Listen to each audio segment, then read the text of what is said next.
Malky, how would you assess the opening period of the campaign so far? Relatively pleased in terms of performances. Points I think we could have more on the board, but as I say, for a new group coming together and the start we've had in terms of playing the Old Firm 3 times and Hearts, then I think that we've been okay. Probably under par in the St Mirren game, but other than that, the Kilmarnock, the Aberdeen and the St Johnstone game, I thought we certainly gave as good as we got. So I think over a period, just coming into this first international break, for a new group to come together and gel the way they have as a group of boys, I'm delighted with. We just have to I think in the final thirds now, the area that we just have to make sure that we try and concentrate on being that little bit more efficient. You touched on it there within the opening few weeks of the season. You had Hearts, Celtic twice and Rangers last season top 3. Do you think it's good to have those games so early on to give the new players that are coming in that taste of what the top end of Scottish football is like? Yeah, and I think that's important. I think especially guys coming in from out with Scotland, they come into the club and all of a sudden you're involved in games where there's 50,000 people at the stadium, or you're live on TV to the nation, and it kind of shows what I promised when we decided to agree to sign them and they decided to agree to come. But look at what it is you're involved in. Also the intensity of the games, the quality of the player they're playing against. Our lads were playing against Celtic on the Wednesday evening, and the following Wednesday evening Celtic were playing Real Madrid, so in Champions League teams. So that being the case, it's one of those ones where our guys get to see the levels that they can aspire to themselves, and I think that's important as well. You've spoken extensively about the recruitment process at Ross County and how you've tried to do that. How do you feel the players that have come in this summer have integrated? Because it's not easy for everyone. It's not, and especially different backgrounds, different cultures, different parts of the world, and leaving families as well. So there's a lot of things that are involved in it before they even actually put boots on to go and actually get on a pitch. But what you've got to try and get is the fundamentals of are they a good person, are they good people, and do your homework on the actual person themselves. And that makes a difference, because when they come in they integrate better, they integrate easier. If there's some of the younger ones, then we've got to educate as well and look after.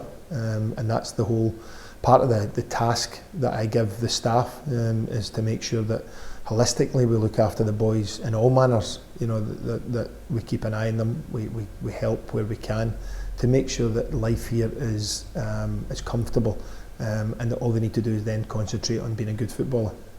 If you look at the first 7 games of last season and the first 7 league games of this season, your defence have had more clean sheets and conceded less goals. They've received praise for that. How pleasing as a manager is it to see those little improvements being made? I'm delighted, obviously, but I was hoping that was going to be the case. A year down the line, having been here and been able to put my stamp on the team, I wanted to eventually make sure that we had a solid spine to the team. And at the start of last season, we had different personnel, we had new players coming in, we were adapting to each other. A year down the line, I'm hoping that the group we've got that are still here, and the ones we add to that can adapt to that much easier, and the fact that my plans have been implemented in the way they're drilled and the way that they're organised means that we do become slightly tougher to beat than, for example, at the start of last season. But that's an ongoing process, and as always, you need to keep repetition, practice of it. You need to keep repeating and making sure that you drilled better and better every week. On the back of this international break, between now and the winter break for the World Cup, there's 9 games in 6 weeks, 27 points up for grabs. How important is this period going to be that you're coming into? Yeah, another busy one for us, and one that we framed this week in terms of putting real good fitness work into them, and then giving them some time off with their families, knowing that they come back in on Tuesday, and from between there and the 15th or 13th, 14th of November, that there is a lot of football, and it's heads down and concentrate purely on the game that's next right in front of your face, and recover and play again, and recover and play again. It's something we did last year. There was periods of last year where we weren't playing for a couple of weeks, and then very intense periods. That happened a few times last year, partly because there was more international breaks, partly because COVID interrupted 2 weekends. So we are used to it. But you prepare and you plan properly as a staff, and you make sure that we know exactly when players are in, they're off, when they recover, and you hope to have a full squad for most of those games, and that being the case, then you can concentrate and see yourself through that busy period and try and pick up as many points as possible. Finally, a lot of people didn't think the league would be as unpredictable as it was last season this year. The table is extremely tight so far. There have been some surprise results in there.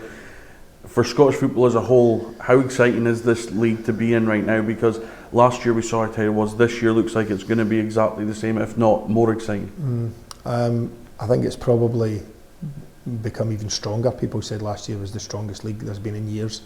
I think Kilmarnock coming back into it with the finances and the size of the club that has made it an even stronger league this year. And Ross County is punching above its weight at the top table of Scottish football again this year, and we have to make sure that we give everything we've got to make sure that we stay in it. But you've already seen, obviously Dundee United, after their finish last year, have been at the bottom at the moment. The investment of Hibs and Aberdeen to make sure that they're not in the bottom half of the league this year is clearly there for all to see at the start of the season. And then surprise results, because obviously St Mirren's result last week against Celtic, and the fact that it's maybe not for a surprise, but Livingston where they are right now, but they've come off the back of again another good season for me last season, shows that anyone can beat anyone in this league. There's clearly the Old Firm are going to win most of their games, but after that, there's a lot of teams vying for points against each other, and it's narrow margins at times. It really is. Malky, thank you for your time. Thanks, Dale.